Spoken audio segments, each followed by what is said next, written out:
Kaixo, Rika Lamadiden aurkezpena entzun ondoren, nodo biozientziak landutako kurtsoaren ondorioak azalduko dizkizuet. Biozientzien nodoa ikasturte honetan 8 irakaslek osatzen dugu, ikastetxe publiko eta itunpekoak eta 3 lurraldetakoak.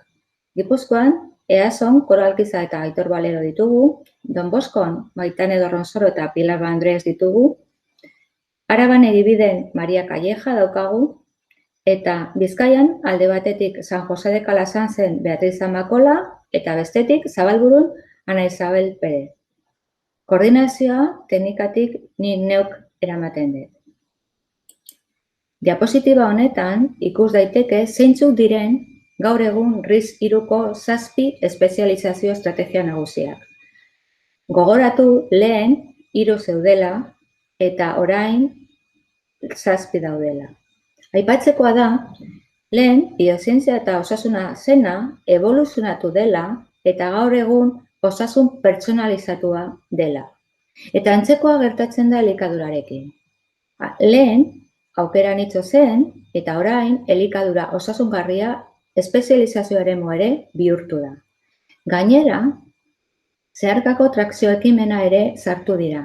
Besteak beste, zahartze osasuntsua. Taula honen bitartez, sektore horren garrantziaz jabetu gaitezke. IDIDeko inbertsioetan gehien hasi den sektorea gurea dela. 28% baino gehiago hain zuzen ere. Eta taula hori gainera pandemia aurreko garaikoa da. Aurten seguru portzentaje hori handiagoa dela. Izan ere, COVID-en krisiak 2 gauza erakutsi dizkigu. Batetik osasuna dela daukagun gauzarik garrantzitsuena. Eta bestetik, zientzia, teknologia eta ikerketa inbertsioa indartu behar dugula. Beraz, portzentaje horrek gora egingo dula seguru hurrengo urteetan. Horregatik, aurreko ikasturtean taldea, biozientzien nodoa, 3 eremu horietan banatu genuen. Lehenengo, osasuna biozientziak, bigarrena osasuna sartzea eta 3. osasuna elikadura. Baina horrek ez du esan nahi 3 ildo estrategiko horiek independenteak direnik, baizik eta ezinbestekoa da 3 talde horiek elkarlanean aritzea eta horixe egiten dugula. Osasunak azkenean dena biltzen duelako eta 3 linea horiek erabat elkarri lotuta daudelako. Behin hildo horiek definitu, diapositiba honetan ikusten dugu nondik abiatu behar garen. Eta guztiaren abiapuntua estrategia da. Estrategia hori Eusko Jaurlaritzaren planek, araudiak eta abarrek ezartzen dute. Eta horixe da gure lanaren esparrua. Ondoren, behaketa edo vigilantzia eta prospektiba lana egin behar dugu. Eta hori zertarako gure ikasleen gaitasuna enpresen beharretara egokitzeko. Baina ez bakarrik gaur egungotara, baizik eta biharkoetara ere bai. Horretarako, sektorea norantz doan jakin behar dugu. Behaketa horretan jasotako informazio hori guztia, aztertzen dugu eta garrantzitsuena lehenetsi egiten dugu. Eta prozesua amaitzeko transferentzia egiten dugu zentroetara.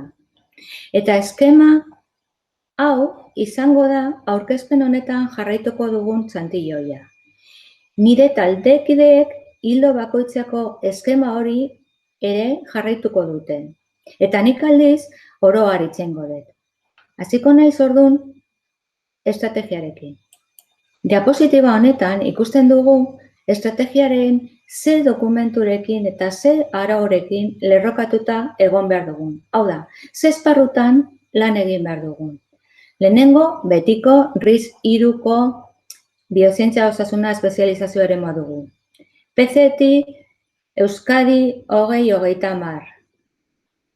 Basque Health Clusterra, elikaduraren klusterra eta beste hauek. Informazio hori eskuratu nahi baduzue, guztiek daukate esteka edo hipervinkulua. Klikatu eta lortuko duzue dokumentua. Eta nola egiten dugu lan? Diapositiba honetan azaltzeta egiten dugun lanaren laburpena. ez dugu ahaztu behar nodoen zeregin nagusia sektorearen zaintzea dela. Azken finean, nodoa komunikazio kanal badela, lanbide heziketako zentroen eta gainontzeko eragile guztien artean, enpresak, unibertsitatea, zientzia eta teknologia euskal sareko eragileak eta abar. Beraz, ezkerrean, 3 polatxo horietan dauzkazue aipatutako ildo estrategikoak. Osasuna, biozientziak, osasun zahartzea eta osasun elikadura. Esan dudan bezala, bakoitza bere behaketa egiten du. Eta horretarako hainbat iturritik jasotzen du informazioa. Zaintza teknologikoa egiten dugu, sare sozialak eta bar ikusten dugu. Hainbat jardunalditan eta berrikuntza forotan parte hartzen dugu. Funtsezko eragileekin elkarlanean aritzen gara, hala nola Basque Health Cluster eta elikadura klusterrekin edo teknikerekin. RISC 3ko sartzearen pilotaje taldeko kidea gara, eta handik ere informazio mamitsua ateratzen dugu, eta batez ere oso harreman estua dugu sektoreko enpresekin. Izan ere, jakin nahi dugu ze premia dituzten enpresak eta ze berrikuntza egiten ari diren. Iturri horietatik guztietatik jasotzen ditugun seinalekin ondorioak ateratzen ditugu. Eta informazio interesgarriena lehenesten dugu eta handik berrikuntza esparruak eta proiektutarako ideiak proposatzen ditugu. Lortzen dugun informazioa azken etapa ikastetxetara transferitzen dugu. Eta transferentzia 2 modutara egiten dugu. Bata etengabea, MIUI tresna erabiliz, eta bigarrena honetan egiten ari garen transferentzia jardunaldia da. Proiektuei dagokienez, ezkerrean ikusten ditugu ikasturte honetan biozientzietan garatutako proiektuak. Eta grafikoan ikusten dugu 4 urte hauetan nola hasi den proiektuen kopurua. Oso pozik gaude, ikusten dugu biozientzien garapena eta garrantzia lanbide heziketan ere islatzen dela. Horregatik animatzen zaituztegu proiektuak aurkeztera esparru horretan. Transferentziari dagokionez, lehen aipatutako MIUI sare soziala ikusten dugu hemen. Profil bat sortu genuen iaz, biozientziak ditutakoa, eta han jasotako seinaleak, seinales kuradas edo landutakoak jartzen ditugu etengabe. Edozein irakaslek informazio hori denbora errealean eskura izateko. Hemen dituzue hildo bakoitzari dagozkion seinaleak eta hainbat etiketa erabiltzen ditugu. Agroteknologia, biologia molekularra eta abar. Orain, lerro estrategiko bakoitzaren ondorioak azalduko dizkizuete taldekideek eta osasun biozientziak ildoarekin hasiko gara. Maria, hartuko duzu hitza. Aurrera, Maria. Eskerrik asko, Arantza. Biozientzietako nodoaren barruan, osasunaren lerroari dagokionez, Euskadi PCTI 2030ak zehaztutako lehentasun estrategikoa osasun pertsonalizatua da. Ikusiko duzuen moduan, aurkezpen honetan dokumentu horretan bildutako ildo ezberdinak dira jarraituko ditugunak. Ikasturte honetan zehar, jardunaldi eta web bidezko hitzaldi ezberdinetan izan gara. Ondoren azalduko dizkizuegun seinaleak ezagutzeko iturri bezala balio izan digutenak.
Bueno, osasunari eta biozientziari buruzko azken joarekin lotutako gako hitz horrek guztiak multzokatzeko aleginetan, aurreko kontzeptu guztiak jasotzen dituzten 5 eremu, 5 esparru azpimarratu nahi izan doguz.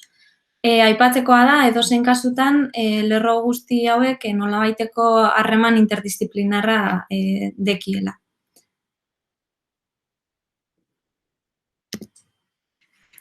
Bioteknologia eta genetikaren azpilerroari dagokionez, zeina izaki bizidunen genetika ezagutzen eta maneiatzean datzan, gure gizartearentzat interes industriala duten bioproduktuak lortzeko, nabarmentzekoak dira, adibidez, konposatu biologikoetatik lortutako farmako berrien garapena, adibidez, funtzio antibiotikoa duten listorren pozoia edo materia fekaletik lortutako botikak.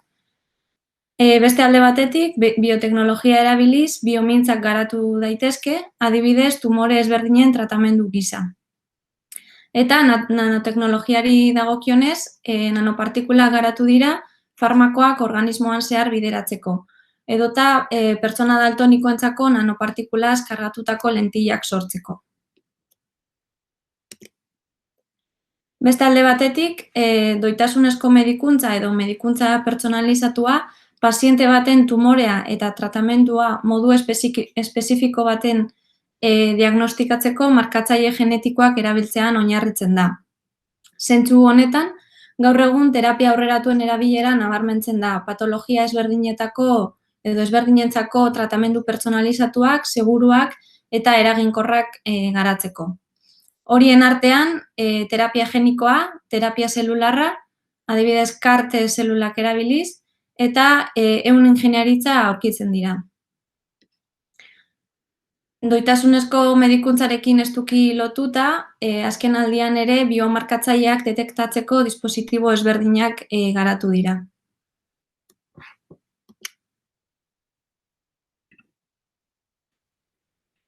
Beste alde batetik, azpimarratzekoak dira terapia aurreratuko sendagaien fabrikazio industrialak hartu duen garrantzia azken aldian. Batez ere, Euskal Autonomia Erkidegoko enpresei dagokionez.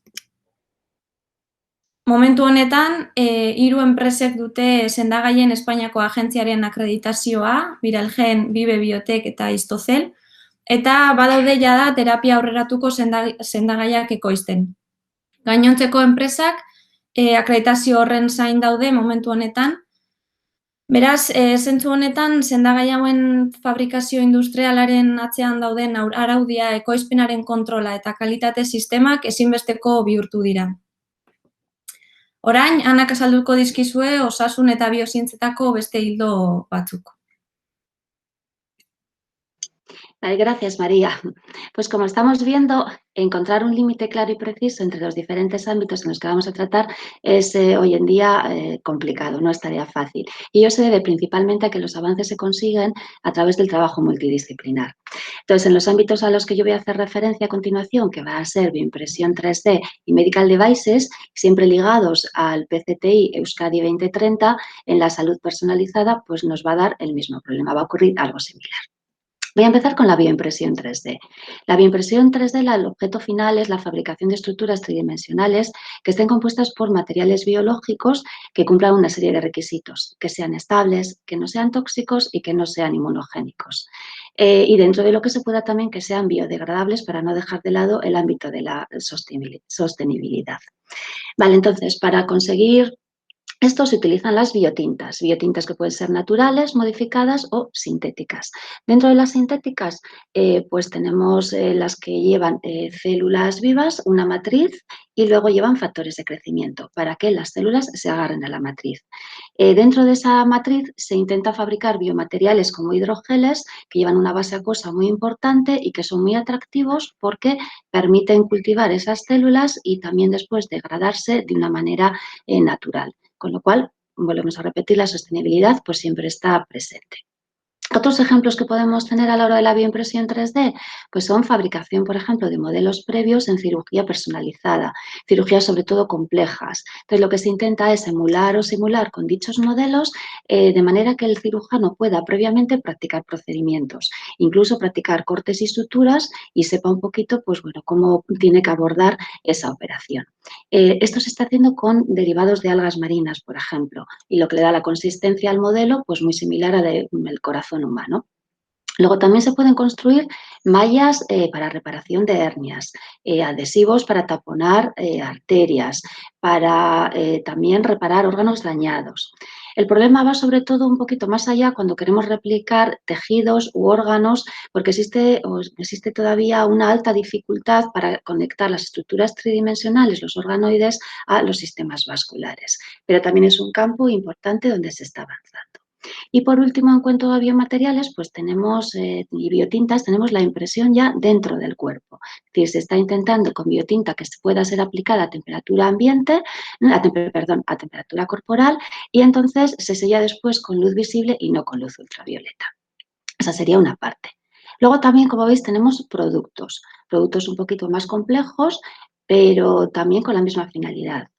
Un ejemplo, pues hay cápsulas que se imprimen en 3D que nos van a permitir recoger muestras de todo el intestino sin tener que hacer un procedimiento invasivo. Entonces, lo que se hace es, se ingiere la cápsula y la cápsula cuando llega al intestino, por el pH, se disuelve una tapita que tiene. Entran los jugos o lo que se necesite y dentro también tiene un hidrogel similar al de los pañales de los niños, que lo que va a hacer es hincharse cuando absorbe el fluido y por presión lo que va a hacer es taponar la apertura y ya sella la cápsula. La cápsula sigue el recorrido y cuando se excrete, pues en laboratorio ya se puede extraer de ahí la muestra de manera natural para estudiar el microbioma o lo que se necesite. Y después también tenemos biosensores, por ejemplo, portátiles frente a quemaduras, que son como una especie son compatibles con la piel humana, son como una especie de parches y que detectan la sobreexposición al sol. Suelen llevar nanopartículas de dióxido de titanio y también unas biotintas degradables y nos avisa de cuando ese tiempo de exposición ha sido excesivo. Y con esto acabaría la parte de bioimpresión 3D y ahora os voy a comentar un poquito de medical devices. Dentro de Medical Devices, pues ves que la definición es como bastante compleja. Abarca muchos campos, dispositivos, aparatos. Bueno, entonces yo os voy a dar unas pinceladas de cuáles son un poquito los campos donde se está moviendo y lo más importante. En este sentido voy a hablar de los dispositivos robóticos quirúrgicos, que están basados en sensores de precisión. Se están utilizando mucho en cirugías de columna y neuroquirúrgicas. Y con esta tecnología el sensor detecta o utiliza como mapa la columna y lo que va haciendo es detectar dónde tiene que taladrar, a qué profundidad tiene que hacerlo y es capaz, por ejemplo, de evitar obstáculos como los nervios. Es capaz de detectar si el paciente en un momento tiene un movimiento involuntario y adaptarse y acoplarse a esa nueva situación. Y lo importante es que por primera vez un neurocirujano etcétera, tienen datos a tiempo real sobre dónde está el instrumento con el que están trabajando.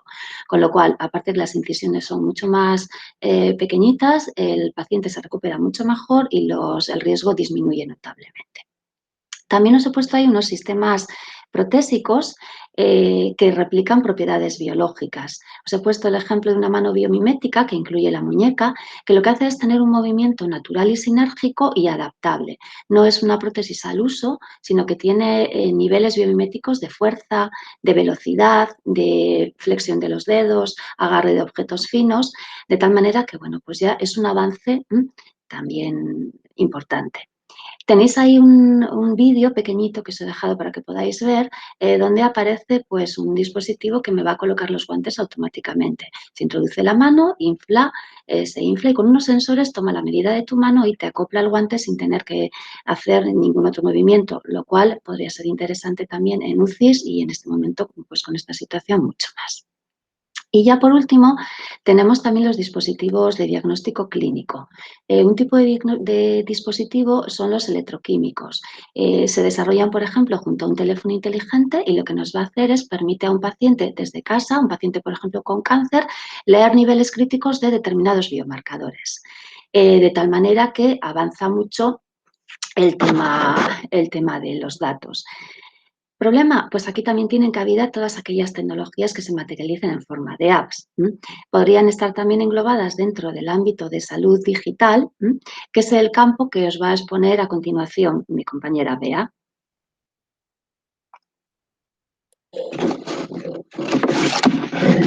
Gracias, Ana. Orain, osasun digitalari dagokionez, Anak Medical Devices atalean aurkeztu dituen teknologietaz aparte, gure sektore honetan erabiltzen ari diren beste teknologia batzuk aurkeztu nahi dizkizuegu. Alde batetik denok dakigunez, osasun sektorean sortzen den datu kopurua oso handia da, eta hori dela eta datuak masiboki tratatzen dituzten teknologiak erabiltzen ari dira.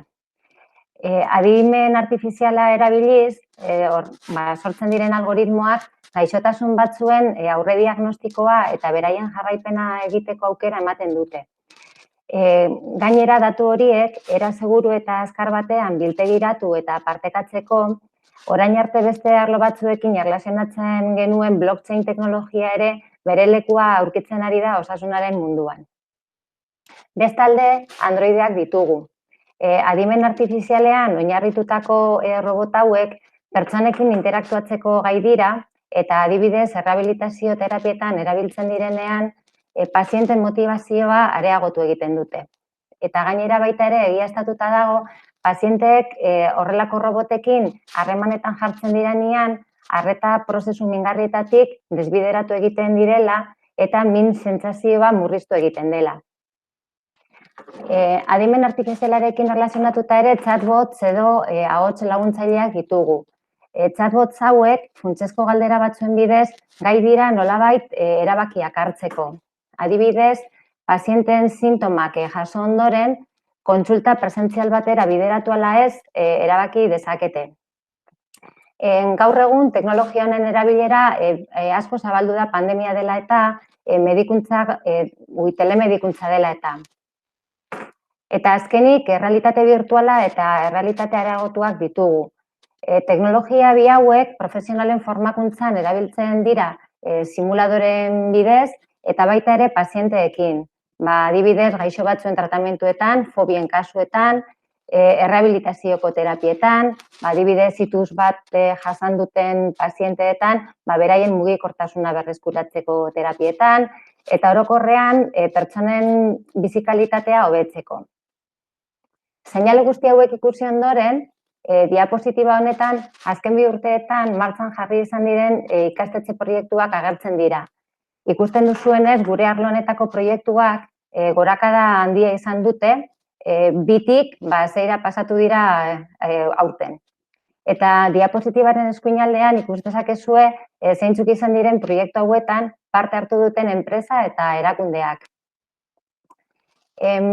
Nabarmenak diren proiektu batzuek ere hemen dituzue. Ikus dezakezuen bezala, orain arte komentatzen ari garen seinalekin badatoz. Lehenengo daukazuen ahora adierazita, Imabi proiektua, euskal proiektu bada eta material funtzional berrien ikerketa eta garapena du helburu nagusi. Bestalde, Nagen programa, barneratzen ditut Nagen 1000 eta Nagen pediatrik proiektuak, bi horiek sekuentziazio genomikoan dute oinarria eta beraien helburua medikuntza pertsonalizatua lortzea da. Beste hor Persikof 19 izendatuta agertzen den proiektu hori Nafarroakoa da baita ere eta COVID iraunkorrari buruz ikertzen du. Gaur egun hain gaixo ezaguna duguna denok. Glioma proiektua Europan zehar landutako proiektu bada eta nanoteknologia tratamentu gisa erabiltzen du. Interesgarri da iruditu zaigu baita ere azpimarratzea onkologiaren munduan BOB sistema edo basket of basket sistema. Sistema honek doitasunezko edo medikuntza personalizatuaren bila pazienteak taldeetan sailkatzen ditu, baina tumorren lokalizazio anatomikoa kontutan izan beharrean sailkapen hori egiteko, tumorra sortu duen aldaketa molekularra du irizpide bezala. Eta azkenik, ekonomia zirkularrean oinarrituta dagoen euskal proiektu bat, maskaria berziklatzen dituenak erregaiak sortzeko. Bukatzeko, hemen proposatzen dizkizuegu proiektuak aurkezteko interesgarriak iruditu zaizkigun ideia apur batzuk. Adibidez, errealitate virtuala eta errealitate areagotua lanbide gaitasunak lantzeko modu bat bezala. Konposatu biologikoetatik lortutako farmako berrien fabrikazioa. 3D inprimaketa, baina osasun arloan bertako materiala fabrikatzeko. Osasun arloan baita ere erabila duten materialen garapena. Biomarkatzaileek detektatzeko gailu berrien diseinua, edota osasun arloan erabiltzeko web aplikazioak edota softwareen garapena baita ere. Bakarrik ideia batzuk dira, baina interesgarria iruditu zaigu zuekin partekatzea. Eta ja bukatzeko, garrantzitsuak iruditzen zaizkigun formazio behar batzuk partekatzen ditugu zuekin. Formakuntza duala bultzatu eta indartzeaz aparte, uste dugu komenigarria izango litzatekeela beste arlo batzuetan formazio espezializatua jasotzea eta hori dela eta hemen proposamen batzuk. Adibidez, belaunaldi berriko sekuentziazioa, edizio genetikako tresnak, CRISPR teknologia bezala, terapia aurreratuan oinarritutako medikamentuen fabrikazio industriala, eta fabrikazio prozesu hauekin erlazionatutako kalitate sistemak. Eta honekin bukatzen dugu gure arloa eta zahartzaro eta osasun arloarekin uzten zaituztet. Aitor, zure txanda. Eskerrik asko, Bea. Koroetanik, aurtengo urtean, osasuna eta zahartzararen inguruan aritu gara seinaleak pilatzen eta zailkatzen. Orain ikusiko duzuen bideo honetan, ikusiko duzue, 1976tik 2030ko aurreikuspen batekin, euskal populazioaren bataz besteko adina nolakoa dan.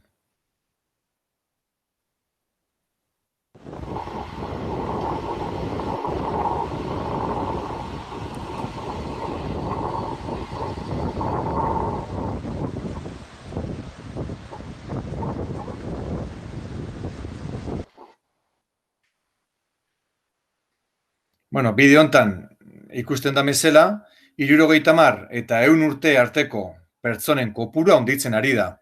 Eta hori gure gizartearentzako erronka garrantzitsu bat bihurtu da. Zahartze demografiko batean gaude murgilduta, eta horrei aurre egiteko baliabide asko jarri dira martxan eta jarri behar dira martxan, ez? Azken finean nola jokatu behar dugu horrelako egoera baten aurrean, bai Euskadi mailan eta nazioarte mailan eragin handia daukana, ez? Nola izan gaitezke hezkuntzatik, itsasargia, itsaso arrotu hontan dagoen gizarte batentzako, ez? Alde batetik badakigu gizarte politikak egokitzen ari direla. Errealitate honi aurre egiteko. Bigarrengo diapo hontan ikusten ari garena da RIS3 Euskadi estrategia. Arantxak komentatu duen bezala, estrategia hau, Eusko Jaurlaritzaren estrategia honetan, osasun biozientzia ekimen estrategikoa dela aurkitzen deu, eta bertan bai topatzen deula erdian zahartzaroa, eta dagoeneko onartuta dago, zehar lerro bezala. Zehar lerroren ondoritako bat da, adibidez, Itapka proiektua. Euskadi parte hartzen ari da proiektu hontan, beste 8 euro eskualderekin batera. Eta helburua, hor agertzen da bezala, da zahartze osasuntzu bat sustatzea. Beste diapositiba hontan, aurreko diapositibarekin bat egin ez da sinergia berdinean, ikusten ari garena da, EIPON AHA, Europar bazkidetza.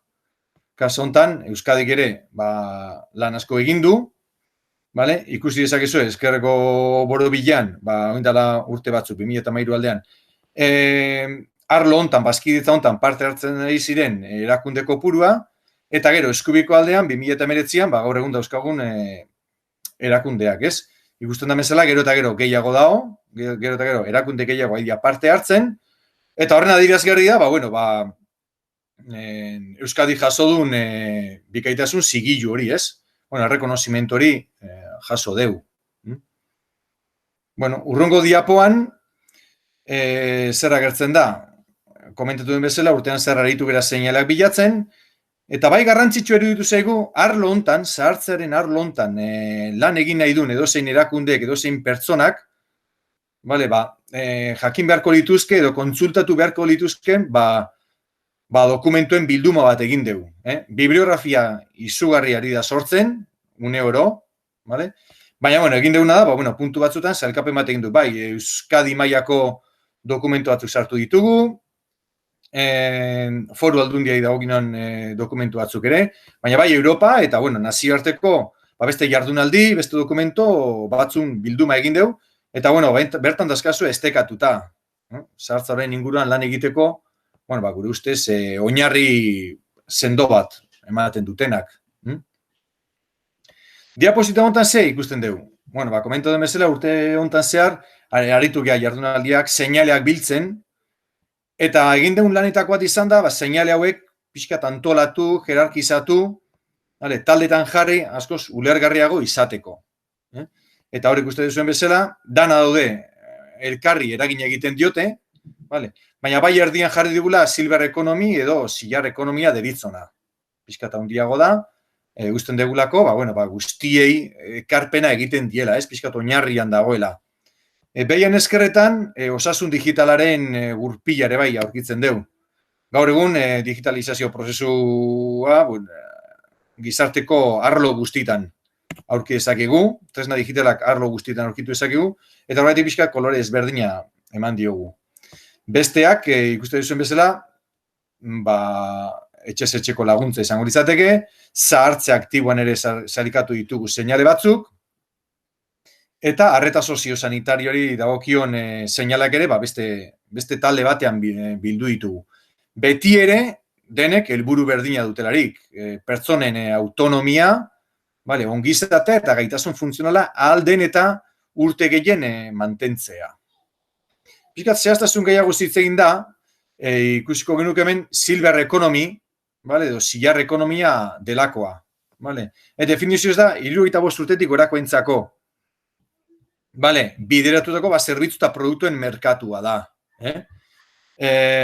Zergatik sartu dugu beste arlo guztien erdigunean edo?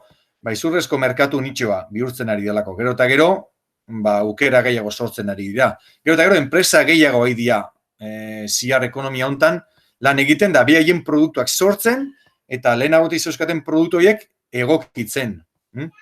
Euskadin ere, komento den bezala, ziar ekonomikoa arlo gune estrategiko bat da, eta garrantzia eman nahi goniokela, Gipuzkoako foru aldundiak egin duen adinberri, adinberrik egin duen lana, Bizkaian Zorrozaurre, eta Araban Nagusirabek egin duten lana, merkatua baztertzeko, eta dauden sortu diren eta sortuko diren beharrei aurre egiteko. Urrungo diapoan, aurkituko duguna da, osasun digitala. Lehen aipatu dugun bezala, eremunek, hemen dauzkagun seinaleak, hemen bildu ditugu, baina kontuan hartu behar dugu, beste arlo guztiei ekarpena egiten diela. Informazio eta komunikazio teknologiak erabiltzen dira, gero eta gero gehiago, ez? Eta hemen dauzkazue, adibidetxo batzuk, atxikipen terapeutikoa sustatzeko gailu batzuk dauzkagu hor, pilulen dosia kontrolatzen duena, Androideak dauzkagu, Androideak hasi dira egoitzetan, edo menpekotasun bat daukaten pertsonei laguntzen, barrolako saiakera batzuk ari dira egiten, Europa mailan eta nazioarte mailan, baita ere, neuron dekapena detetatzen duten aparailu edo sentsore jantzigarriak edo wearables aidia garatzen, era guztietako aplikazioak, eta azken finean, adinekoen bizikalitatea hobetzeko. Ez alda, ala, Koro? Bai, hala da, bai. Adineko pertsonen bizikalitatea, ongizatea, integrazioa, autonomia mantentzeko helburuarekin, zahartze aktiboaren esparruan lan handia egiten ari da, gaur egun, ezta? Aisialdian, adibidez, aktibitate fisikoari buruz ekimen asko sortzen ari dira. Hirigintzan, hirien irizkortasuna oso arlo garrantzitsua da zahartze aktiborako, ezta? Hau da, herri eta hirien egokitzapena izango zen, herri eta hiri lagunkoiak sortzeko. Hau Europar Batasunetik datorren ekimen bada, Eta gaur egun Euskadin ja 67 hiri edo herri lagunkoi ditugu. Euskadi lagunkoiak ekimenaren barruan ere denda lagunkoiak sortzen ari dira. Zenbait herrietan, Elgoibarren adibidez. Bai. Gero, arreta soziosanitarioaren arloan, egoera desberdinetan dauden adineko pertsonei laguntza eskaintzeko baliabideak lantzen dira. Pandemia egoera honetan, adibidez, Euskadi lagunkoiak lagun sarea plataforma sortu du. Konfinatuta edo bakarrik dauden pertsonei laguntza emateko, erosketak, ariketak, elkarrizketa pixka bat, azken finean laguntzea du helburu, ezta? Hortaz gain, etxebizitza eredu berriak ere lantzen ari dira gure inguruan. Behar hau ere pandemiarekin oso agerian jarri da. Lehenagotik ere lantzen ari ziren eta orain indar gehiago hartu dute. Horrela, etxe tutelatuak eraikitzen ari dira Euskadin eta munduko beste zenbait herrietan ere bai.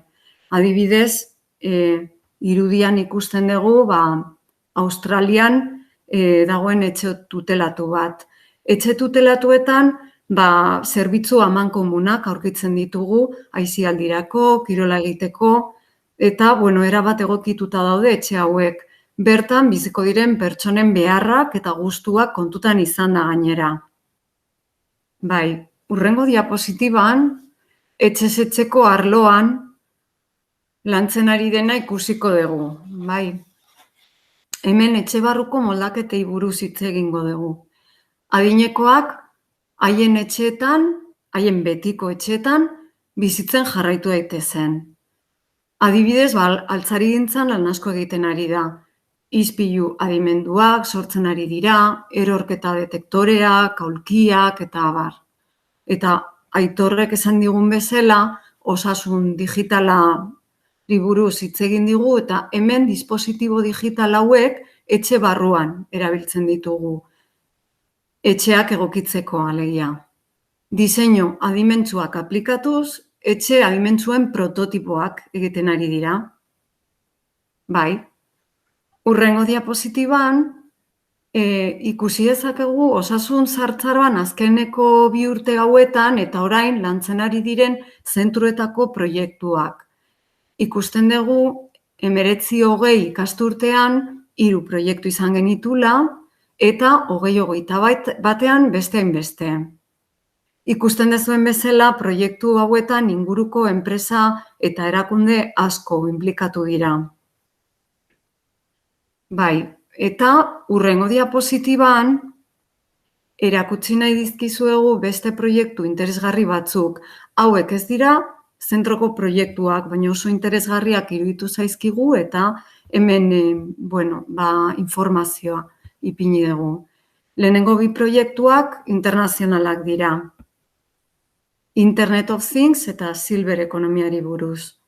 Gero beste 2 proiektu euskadikoak, hauskortasunari buruz eta azkena ere euskadiko proiektu bada Silver ekonomiari buruz, adin berri, lehen aipatu dugu. Hau da ikusita, ze proiektuk sortu ditzakegu zentroetatik. Hemen ditugu proiektuen zertzelada batzuk edo gure proposamen batzuk. Sartze aktiboa eta osasuntsuari buruz, jarduera fisiko eta kognitiboen programak, taldeko jarduerak izan daitezke, zilarrezko ekonomiari buruz, produktuen sorkuntza edo egokitzapena, robotika eta app berriak, adinekoen autonomiaren zerbitzura, bizitza osorako etxeak, etxen egokitzapena, adinekoen autonomia sustatzeko, hiri espazio lagunkoiak, edo win-win ekimenak. Hemen hauek belaunaldien arteko elkar laguntza sortzeko ekimenak izan daitezke. Edo Living Labs, hau da, adinekoen beharrak aztertzeko eta soluzio berritzaileak proposatzeko laborategi biziak. Bukatzeko, lan honen ondoren, antzeman ditugu formazio behar batzuk ere aipatu nahi dizkizuegu. Guretzako interesgarria izan daiteke zilar ekonomiaren ikuspegia txertatzea LH-ko zikloetan. Edo, espezializazio ikastaroak familia guztientzat, geronteknologian, edo silber ekonomirako enpresaritza gaitasuna. Interesgarria izan daiteke aliberean Internet of Things formazio ikastaroak gizarte zerbitzu eta osasungintzako langileentzat. Eta osasun eta gizarte egoitzetarako zentroen arduradunei bideratutako jardunaldi monografikoak. Eta oso garrantzitsua iruditu zaiguna formakuntza higiene eta arrisku biologikoetan langile teknikoentzat. Bai, honekin gure arloa bukatutzat ematen dugu eta jarraian osasun elikadurari buruz hitz egingo digute. Bai, Pilar, zurea da hitza. Eskerrik asko, Koro. Orain elikadurari dagokion arlo estrategikoa azalduko dizuegin. Hemen ere abiapuntua RIS3 Euskadi markatzen duen estrategia da. Eta elikadura sektorez ezaguna izan arren, bai BPG-ren ekarpen aldetik eta enpresa kopuruan aldetik, edo enplegu sortze kopurua dela, lehenengo sektorea da Euskadin. Baliokate osoa delako. Orduan, honen erronkan elikagai seguruak, osasuntzuak eta gastronomikoki kalitate handikoak ekoiztea da.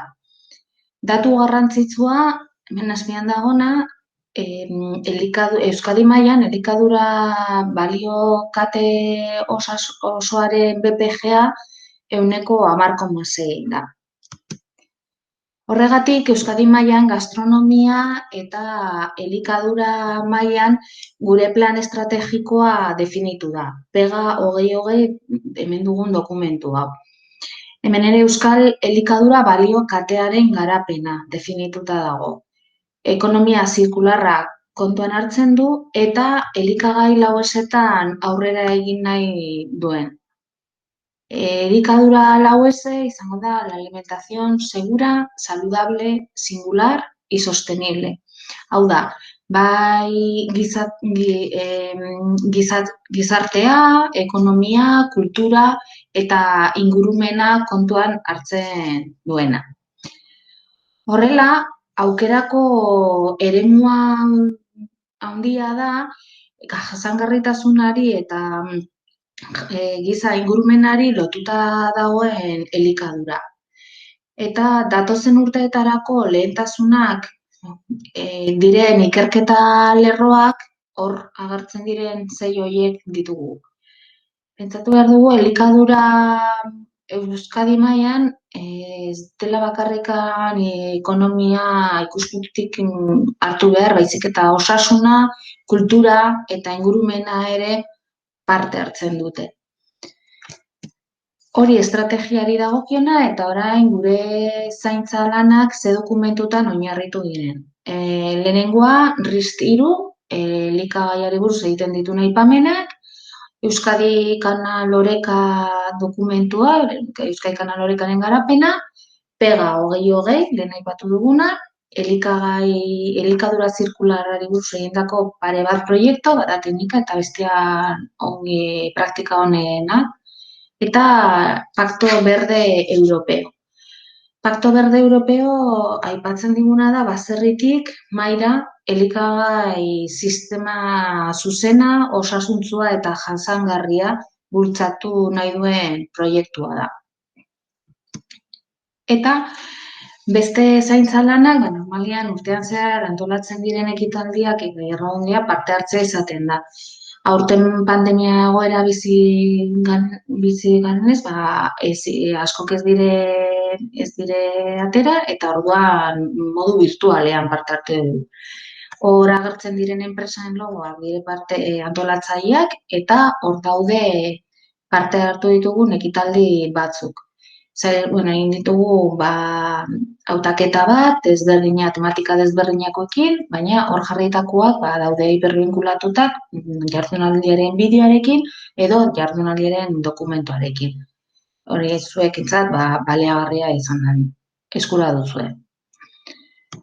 Eta zaintza lanak bukatuta gero, baina egin duguna da definitu ditugu 4 eremu desberdinak. Beti elikadura jasangarria eta osasuntsua negozio aukera moduan. Lehenengo eremua elikadura eta osasuna izango zen. Bigarrena ekoizteko teknika berriak, digitalizazioa eta gero 3 hauek eragina egiten dute 4. eremuan elikadura pertsonalizatuta eta doitasunezkoa. Hemen teknika analitika berriak atera dira eta, 4 eremu hauetaz, Maitanek hitz egingo digu. Maitane, zuria da hitza. Eskerrik asko, Pilar. Pilarrek esan bezala, gure arlo estrategikoan 4 eremu detektatu ditugu, eta nik azalduko dizkizuet orain 4 eremuien ezaugarriak eta eremu bakoitzean ikusi ditugun joerak. Lehenengo eremua, osasuna eta elikadura irismen handiko erronka globala bezala planteatzen da, eta arlo honetan ikusi ditugun joerak alde batetik immunonutrizioa daukagu, hau da, gure organismoa estimulatzen duten nutrienteak bilatzen ditugu, eta arlo horretan dauzkagu mikrobiotaren azterketa eta elikagaien osagaien garapena.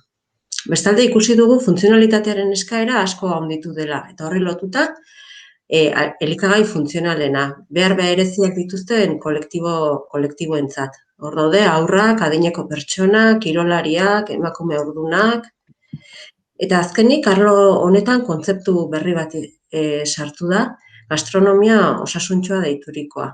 Bai, elikagai berrien diseinurako, errezetetan eta sukaldaritza kolektiborako. Hau da, posible da osasungarri eta zaporetsu jatea. Bestalde, diapositiba honetan daukazue Osakidetzak platera osasuntsuaren inguruan egindako kanpainari lotutako bideo. Euskadi es un referente gastronómico a nivel mundial. Bigarren eremu bezala, elikagaien ekoizpenerako teknika jasangarriagoak planteatu dugu, eta arlo honetan ikusi ditugun joerak prozesuen kontrolerako sistema berriak atera dira, bai, elikagaien segurtasunari lotuta, trazabilitatea eta produkzio pertsonalizatua garantizatzen dutenak. Horren adibide moduan, MES sistema daukagu. Bestalde, proteina alternatiboen iturrien eskaera ere asko handitu da, eta hor dauzkagu landare proteinak. Landare proteinak bezala, intsektuak eta proteina mikrobianoak. Azkenik komentatu laborategiko haragia gaur egun errealitate bat dela, Miramongo Parke Teknologikoan daukagu Biotech Food enpresa, horretan lanean ari dena. Eta diapositiba honetan, azken 2 joeren 2 bideo dituzue ikusgai.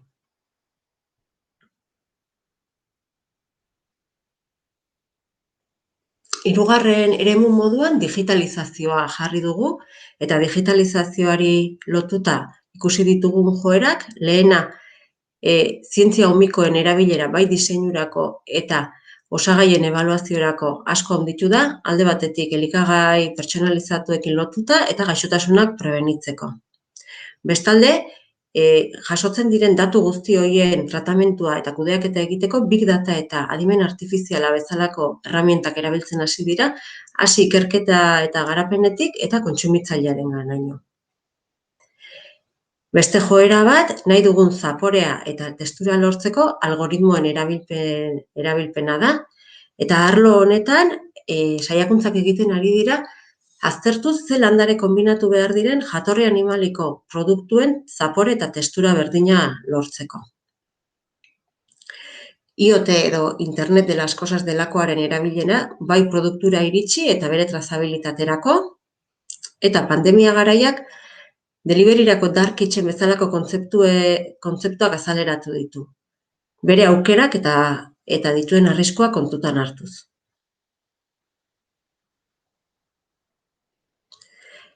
Azkenik, eta 4. eremu modura planteatu dugu prezisiozko elikadura pertsonalizatu eta integral baterako sortzen ari diren teknika analitiko berriak. Honen adibide moduan, mintzaren lipidomika daukagu, eta Ikigaia Donostiako enpresa bat horretan ari da lanean. Bertan, odol analisi baten bitartez, norberari hobekin datozkion mantenugaiak identifikatzen dituzte, bere organismoak modu egokian funtziona dezan norberaren ezaugarriak kontutan hartuta.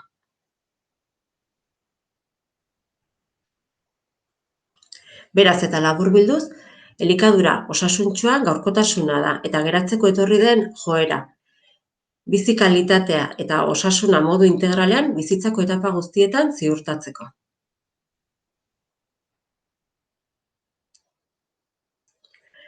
Esan behar da, arlo estrategiko honi, hau da, elikadura arloan, azken 2 urteetan ikastetxe ezberdinak elkarlanean proiektu ezberdinak garatu direla edo proiektu ezberdinak garatzen ari direla.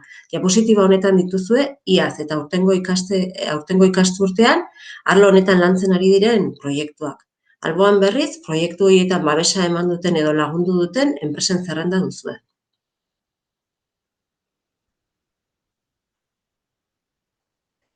Euskadi mailan eta estatu mailan ere arlo honetan proiektu ezberdinak daude martxan eta diapositiba honetan proiektu desberdin horietariko batzuen adibidea jarri dizkizuegu. Hipervinkulatuak daude proiektuak, begiradatxo bat bota nahi badiezue.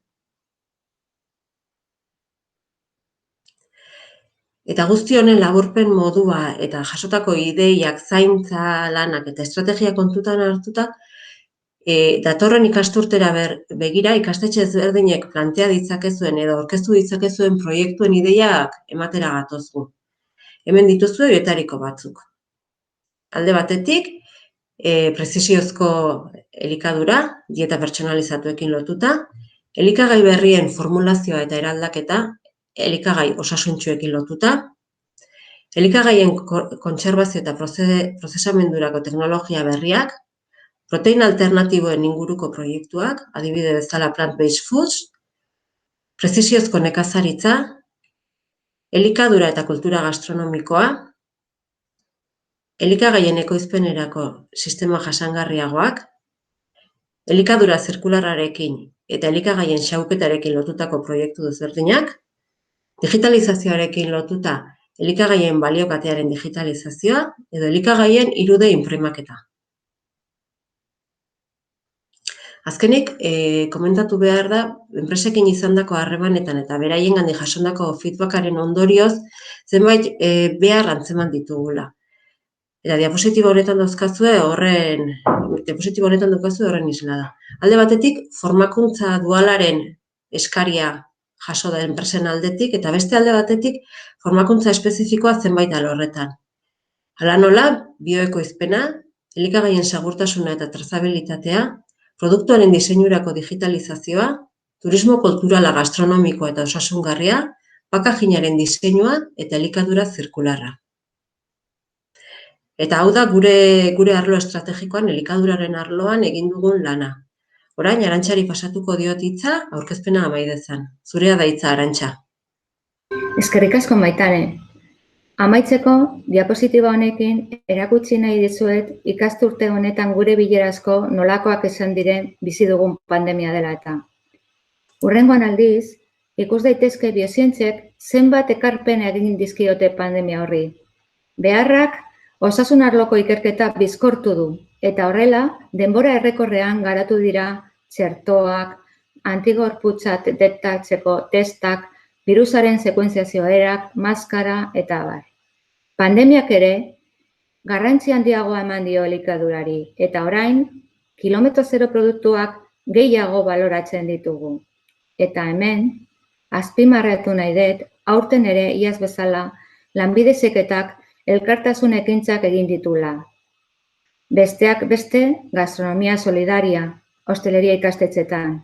Eta hauek, adibide batzuk besterik ez dira. Izan ere, krisi honetan gehien garatu den sektorea biozientziak izan dira.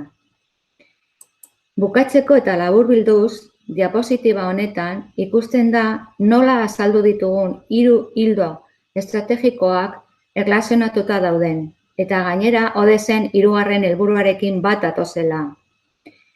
Helmuga moduan, bizitza osoan medikuntza integral personalizatuta daukagu, zientzia omikoen laguntzarekin izanik.